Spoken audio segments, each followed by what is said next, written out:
Selamat pagi anak-anak. Saya berharap kalian tetap dalam keadaan sehat ya.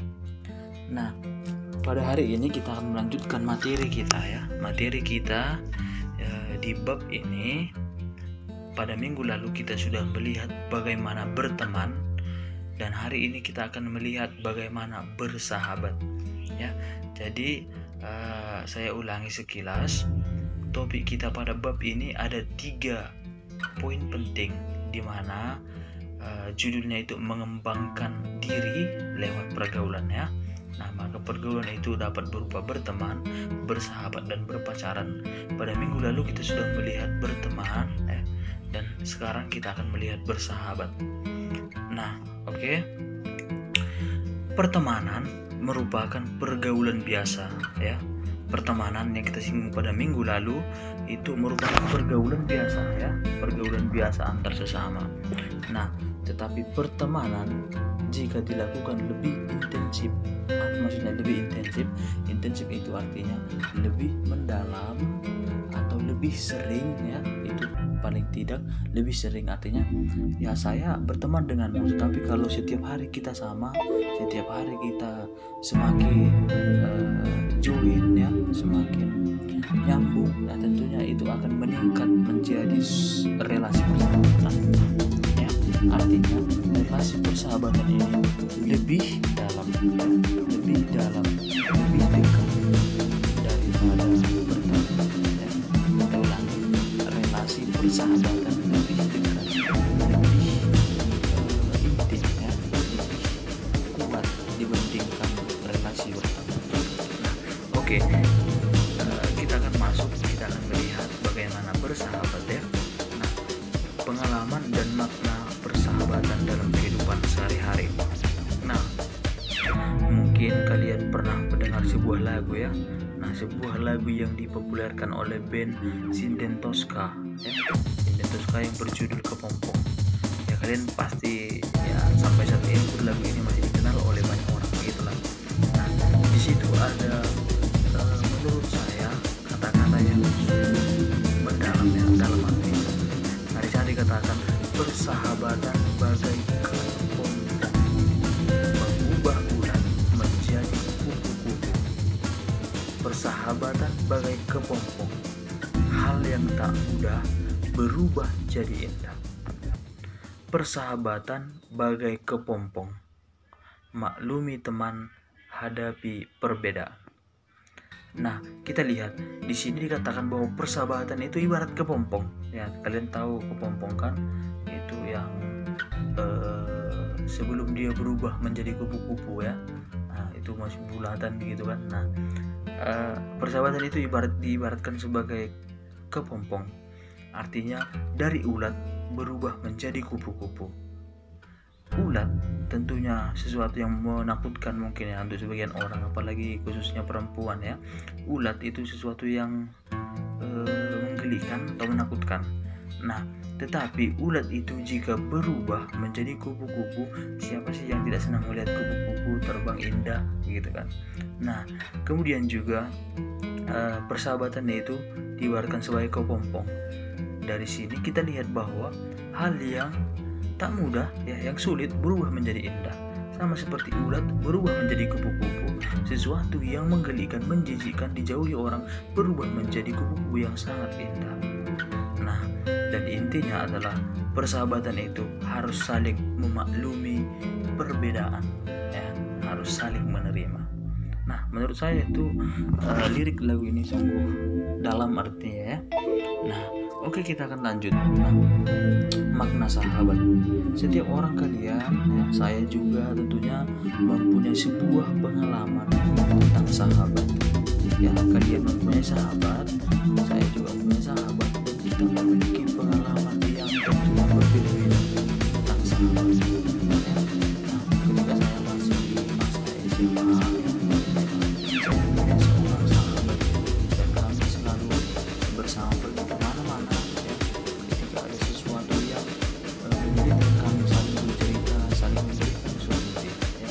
Pada saat itu kami ada dalam satu asrama. Nah, tetapi ketika dia keluar dari asrama, saya merasa terpukul, merasa kehilangan.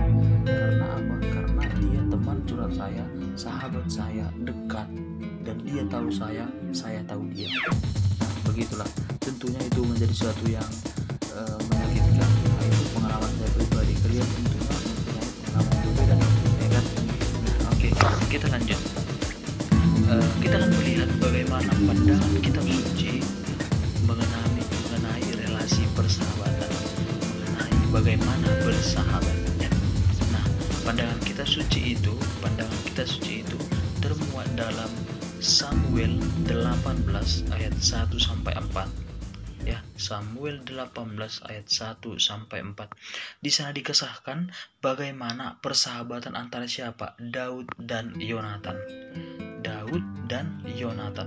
Nah, relasi persahabatan mereka itu sungguh dekat, erat, mendalam, sehingga jiwa Yonatan dan jiwa Daud berpadu, ya.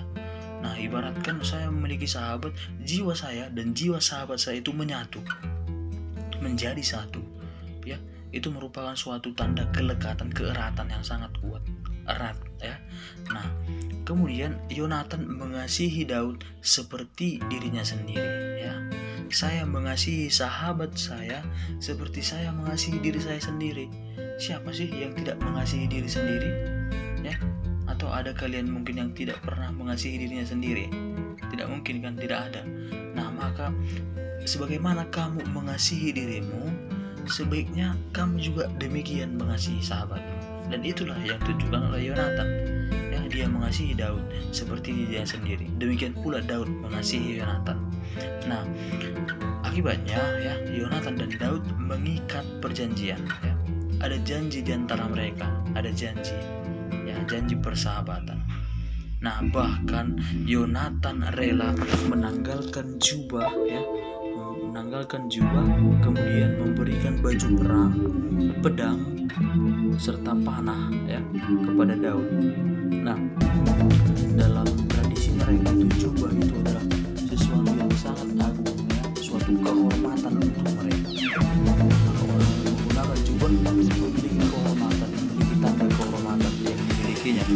Nah, sedangkan perang, pedang, dan panah itu adalah sesuatu alat, ya, sesuatu alat yang sangat penting, ya, yang sangat urgent kepada setiap orang, setiap tentara khususnya, ya, ketika mereka berperang.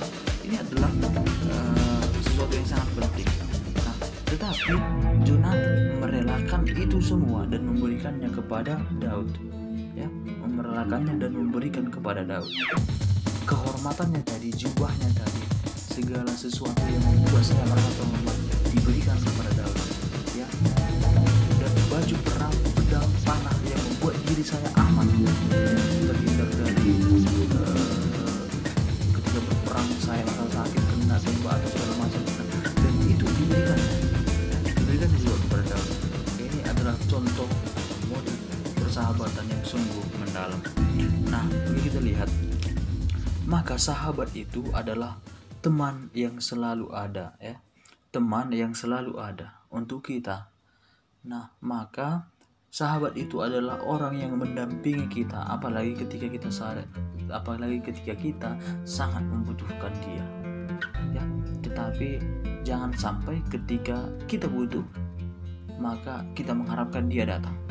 Nah, tapi ketika kita tidak butuh, kita tidak mau datang kepadanya, menghibur dia, gitu. Nah, itu bukan sahabat, ya. Nah, maka sikap kita sebaiknya apa? Apa yang harus kita lakukan untuk sahabat kita, ya? Nah, yang harus kita lakukan itu adalah memberi penghiburan. Ketika dia merasa sedih, kita datang untuk menghibur.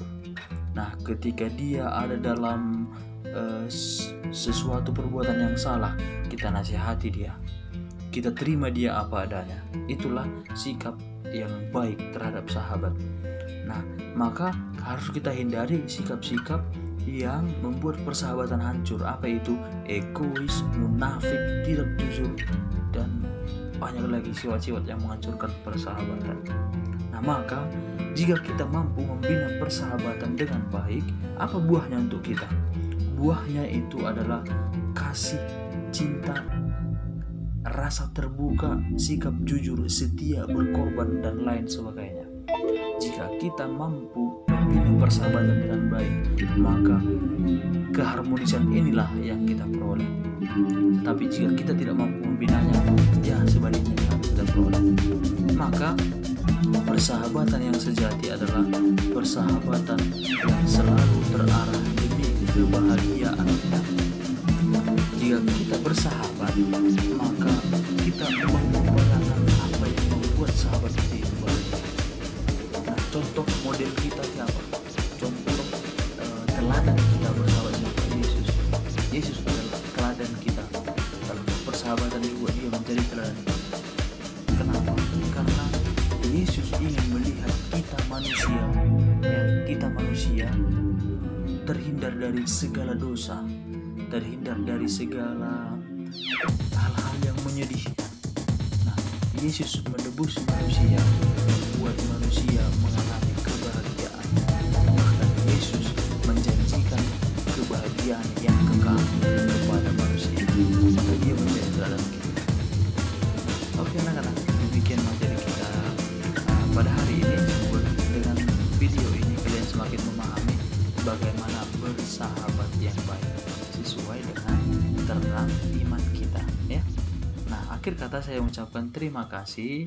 Shalom.